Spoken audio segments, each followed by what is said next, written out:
एक ऐसा देश जहाँ का AQI 150 से ऊपर रहता है और साल में तो ये 2 महीने 500 से भी ऊपर चला जाता है। अगर एक इंसान ऐसे में सांस लेता है तो उसके लंग्स को 50 सिगरेट पीने से भी ज्यादा का नुकसान होता है। जहाँ हाई टैक्स के बदले लो गवर्नमेंट फैसिलिटी मिले, ओवर क्राउडेड हॉस्पिटल हो, पुअर एजुकेशन और ऐसे स्कूल जहाँ पर बच्चों को मिड डे मील खाने से फूड पॉइजनिंग हो जाए। एक ऐसा देश जहाँ पर यदि आप कोई जोक मार दो तो पार्लियामेंट और नेशनल टीवी पे डिस्कशन हो, मगर वहीं पर डेली होने वाले 86 रेप केसेस के बारे में कोई बात भी ना करे। यूथ डिग्री लेने के बाद भी बेरोजगार घूमे और लोग 1000 साल पुरानी हिस्ट्री के बारे में भी डिस्कशन कर रहे हो। ये बात कहनी गलत नहीं होगी कि इस टाइम पे इंडिया अपने सबसे लोएस्ट फेज से गुजर रहा है। अनएम्प्लॉयमेंट, लैक ऑफ अपॉर्चुनिटी और पोल्यूटेड सिटी और सबसे ज्यादा आउटरेज, ये सारी की सारी चीजें अपने पूरे पीक पर है। और इन्हीं सब चीजों के चलते हुए एक बड़े नंबर पर लोग इंडिया को छोड़कर दूसरे देश में जा रहे हैं। 2023 के अंदर 2 लाख से भी लोगों ने अपनी सिटीजनशिप सरेंडर कर दी थी और इसमें मिडिल क्लास इंडियन टेकीज ही नहीं है बल्कि इस लिस्ट में सुपर मिलियनेयर भी शामिल है। अगर हाई इंडिविजुअल की बात की जाए तो 2022 में 8000 और 2023 में 6500 से भी ज्यादा ने ये देश छोड़ दिया। और ये वे लोग हैं जिनकी नेटवर्क 8 करोड़ से भी ज्यादा थी। और हर साल 3 लाख से भी ज्यादा स्टूडेंट इंडिया छोड़ के अब्रोड चले जाते हैं बेटर अपॉर्चुनिटी की तलाश में। और सेम इसी नंबर में भी 50% इंक्रीज देखा गया है। और अब सवाल ये है कि लोग अपने देश को ही छोड़ने के लिए इतने ज्यादा डेस्परेट क्यों हैं? और अभी फिलहाल जो दिक्कतें हमारी इंडिया के अंदर चल रही है वो आने वाले टाइम में फिक्स होंगी या फिर नहीं? फ्यूचर जनरेशन के लिए हमारा देश क्या कुछ अपॉर्चुनिटी जनरेट कर पाएगा या फिर उन्हें भी यही स्टेप लेना पड़ेगा? आज इस वीडियो में हम इन्हीं सब चीजों के ऊपर बात करेंगे और ये भी एक्सपीरियंस करेंगे कि जो लोग इंडिया छोड़ के बाहर चले गए उनसे भी बात करेंगे। आज 2025 में जब लोग ये सोच रहे हैं कि इंडिया अमेरिका और चाइना की बराबरी करेगा और सुपर पावर बनेगा,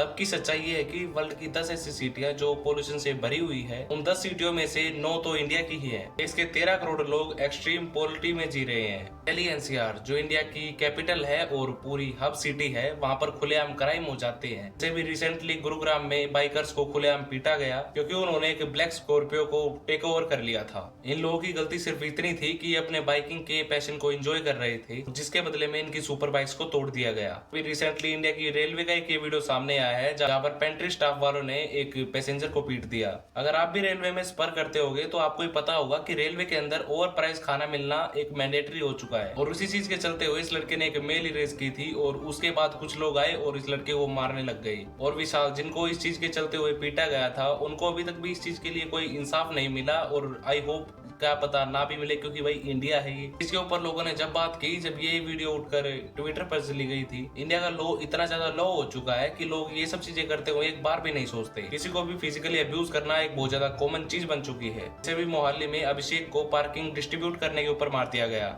हम एक ऐसी सोसाइटी में रहते हैं जहाँ पर लोगों के अंदर लॉ का बिल्कुल भी खौफ नहीं है। होगा भी क्यों? यहाँ पर आप जितनी बदतमीजी करोगे आपको उतना ही अच्छा माना जाएगा। तो आदमी जितने भी क्राइमों में इन्वॉल्व होगा, इंडिया की ऑडियंस उसके सामने उतना ही अच्छा एक्ट करती है। हमारे यहाँ की ऑडियंस जिस दिन वो क्राइम हुआ था उस दिन को भी सेलिब्रेट करती है। इतनी आयरनी बात है, ये वही ऑडियंस है जो एक छोटे से जोक के ऊपर उनके पूरे स्टैंड अप को ही खराब कर देती है। जहाँ पर आप देखते हो कि रोड से एक थार जा रही है और वो कुछ लोगों को कुचलते हुए निकल जाती है। हाँ, यदि आपको ये बात नहीं पता हो, आपका थोड़ा रुतबा होना चाहिए और आपकी कास्ट थोड़ी ऊपर होनी चाहिए, उसके बाद लोग आपको पूरी रिस्पेक्ट देंगे। और यदि आप किसी को के साथ मारपीट भी करते हो तो लोग कुछ नहीं बोलेंगे। लेकिन अंदर आज भी कास्ट के लिए बहुत ज्यादा डीपली बात की जाती है, लेकिन इन सभी चीजों के ऊपर कोई बात ही नहीं करता।